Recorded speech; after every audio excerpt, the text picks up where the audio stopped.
A rocket-propelled grenade flies over the top of a U.S. convoy as it tries to escape the onslaught of enemy bullets. Soldiers are shouting the location of insurgents as they return fire. Team leader in Green Beret, Herbert Thompson, leaps off the back of the pickup truck he's been giving orders from. He swings the Law rocket launcher around from behind his back, kneels down, and fires. The rocket accelerates toward the enemy as bullets slam into the ground around him. Earlier that day, Thompson and his squad were working with Afghan forces to secure a remote village. It was surrounded by mountains and deserts with no Allied base close by. They had received word that there may be insurgents in the village and to proceed with caution. The goal was to take the village, so it could be used as a new outpost in the region. Unfortunately, the intel Thompson received did not include the full extent of the insurgent presence in the village. The enemy was not about to just give up to the U.S. forces and their allies. The squad had entered the village and almost immediately took enemy fire. The shots were intermittent, but it was clear more enemies were beginning to join the fight. It was time to get the hell out of Dodge. There was just one problem. The only way for the convoy to get out of the area was by traveling down a single dirt road running through the village, and it was all but inevitable there would be enemies waiting in ambush. The firing from the enemy was intensifying and was coming from all sides. It was clear that the insurgents had Thompson and his squad surrounded. They also had the high ground in the buildings of the village. It did not look good for Thompson and his men. A nearby Navy SEAL platoon had reached the outskirts of the village and provided Thompson with further intelligence that the enemy was setting up along the only route out. It was now confirmed that there would be an ambush waiting for the convoy, but they couldn't just sit in the open any longer. Thompson needed to make a difficult decision: drive through the ambush or sit and wait for air support that may never come. When Thompson radioed for backup, command informed him that they were coming, but it didn't have an ETA. Thompson couldn't rely on the air support to reach them in time, and although the SEAL platoon could provide covering fire, they were still making their way toward the village. The rugged terrain of the region made traveling by land slow and arduous. As he weighed his options, Thompson realized that there was no way they could wait for air support without taking casualties. They needed to get out of the village, and they needed to do it now. He began drawing the layout of the village in the sand and gathered the squad around his makeshift map. They were going to have to blast their way through the ambush, but that would require him to be able to survey the landscape and make split-second decisions. Thompson knew he couldn't do this from within an armored Humvee due to the lack of visibility. He informed the squad he would be traveling in the back of a pickup truck toward the end of the convoy to make sure they had the best chance of getting out. The open bed of the truck was perfect for gathering as much real-time information as possible, but it was wide open to enemy fire. Thompson stacked Kevlar vests and helmets around the radio equipment on the truck in hopes it would provide him with some protection, but that was just wishful thinking. He informed the squad of his plan to drive the convoy out of the village even though they would be on their own, since it was unclear when backup would arrive. The men in the squad knew it would be dangerous, but they trusted their commander and gave him nods of approval. They would follow his orders whatever they were. The soldiers loaded into the armored Humvees while Thompson climbed into the back of the Ford Ranger pickup truck. They began to drive down the dirt road toward the ambush. Thompson didn't know exactly where the ambush would occur, but as they approached a 90-degree turn in the road, he figured this must be the spot. The convoy had to slow down to take the turn, and it allowed for optimal sighting for the insurgents. The sky was blue, and the sun shone brightly. Rays of sunlight reflected off the windshields and metal hardware of the vehicles. The hum of the convoy engines was the only sound that filled the otherwise silent streets. Then, suddenly, a rocket-propelled grenade flew 10 feet over Thompson's head and exploded as it hit the wall of the building. An ambush had begun. He ordered the soldiers in the convoy to return fire.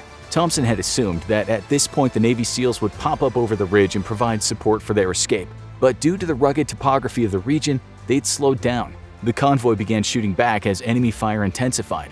Rockets flew overhead, and they were launched at the U.S. soldiers and their allies from the upper floors of buildings. Thompson yelled orders to keep the convoy moving forward and make it past the kill zone. Thompson radioed the SEAL team to find out where they were. He needed support badly if they were going to make it through this. The SEAL team leader informed them that the ridge they'd planned to support from was too far away, and they were now proceeding to the next ridge to provide supporting fire. The SEALs were frantically scrambling up the closer hill, trying to reach the overlook as quickly as possible. They knew this was a life-or-death situation for the convoy, but it was unclear if they would make it in time. There was nothing that Thompson and his soldiers could do but continue fighting. They slowly made their way through the ambush, keeping an eye out for mines and improvised explosives. If any of the vehicles were incapacitated by such devices, the convoy would be unable to continue, and it was likely no one would make it out alive. Thompson quickly radioed the other members of his team to make sure everyone was okay. No one had been severely wounded yet. Bullets continued to rain down on the convoy. Then suddenly, all vehicles came to a screeching halt. The lead Humvee had come to a stop, and it couldn't have happened at a worse time. Most of the convoy was still in the middle of the kill zone. Thompson needed to do something drastic until the convoy could get moving again. He glanced over his shoulder at the Law rocket launcher slung across his back. Thompson jumped down from the bed of the pickup truck and dove for cover, bullets embedding themselves in the ground near him, kicking up small clouds of dust. Thompson couldn't make out exactly where the enemy was, so he maneuvered his way to a building with a better vantage point. The enemy fire intensified on his position now that he had separated himself from the convoy, making him an easy target. Thompson took a deep breath, stepped out from behind his cover, and launched a rocket toward the muzzle flashes of enemy weapons. The rocket hit the building and exploded. The enemy at the location had been neutralized. Thompson dropped his spent Law on the ground and ran back toward the convoy. He weaved through the ruins of buildings as bullets ricocheted off the walls. When he reached where the convoy was supposed to be, he froze. The vehicles were gone. Thompson reached for his rifle as more and more bullets were fired at him, only to realize in his split-second decision to use the Law, he left his gun on the truck. Now he was only armed with a pistol while multiple enemies fired down at him. Thompson peered further down the street and spotted the convoy and his truck moving slowly away from him. He knew he couldn't stay in his current location or he'd be pinned down and eventually killed. Thompson paused for a moment, took a deep breath, and sprinted from the safety of cover toward the convoy.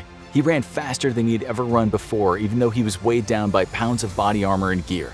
As he closed the gap between himself and the convoy, one of the Afghan Special Forces soldiers turned his gun toward the enemies behind Thompson and began shooting. The Special Forces soldier unleashed an awesome amount of suppressing fire at the enemy position to cover the leader of the squad as he continued his mad dash for the convoy. Thompson leapt toward the vehicle and slid into the bed of the truck. His body slammed into the far side of the bed. The Special Forces soldier looked down and smiled as he continued firing, welcoming his commander back to the relative safety of the convoy. Thompson took a few deep breaths before grabbing the gun he had left behind and making a mental note to never go anywhere without his rifle again. Enemy bullets and rockets continued to fly at the convoy as it slowly made its way out of the kill zone. Then, something unthinkable happened. The convoy stopped again. Thompson waited for the vehicles to continue out of range of enemy weapons, but the convoy remained motionless. Thompson radioed the other soldiers in his unit to see what was going on, but no one knew why the lead vehicle had stopped. Thompson groaned as he knew what he needed to do. Here we go again, he thought.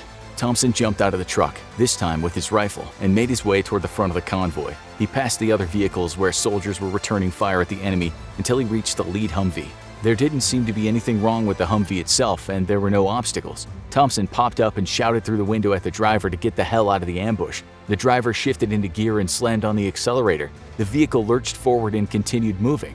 Apparently, the driver had thought the convoy had made it completely through the ambush and had stopped for further orders. He was unaware that the back end of the convoy was still in the kill zone. The convoy slowly moved past Thompson, and when his truck finally approached, he jumped into the back. They left the village and proceeded to a compound that had been secured in the next town over. As Thompson looked back at the village where they'd been ambushed, a pair of Apache attack helicopters roared overhead. The SEAL team had reached the ridge and were providing covering fire for the convoy's escape. They had made it. The convoy pulled into the compound where they were greeted by soldiers and medics ready to tend to the wounded and casualties. Miraculously, no one in the convoy had been seriously injured or killed. Thompson thought about the escape they had just made and how it was the worst thing he ever had to do as a Green Beret. He had to make difficult decisions and put his life on the line, but in the end, he saved the lives of everyone in his squad with his fast thinking and heroic actions. Now watch the most lethal Special Forces units from around the world, or check out Navy SEALs versus Green Berets. Which military Special Forces unit wins?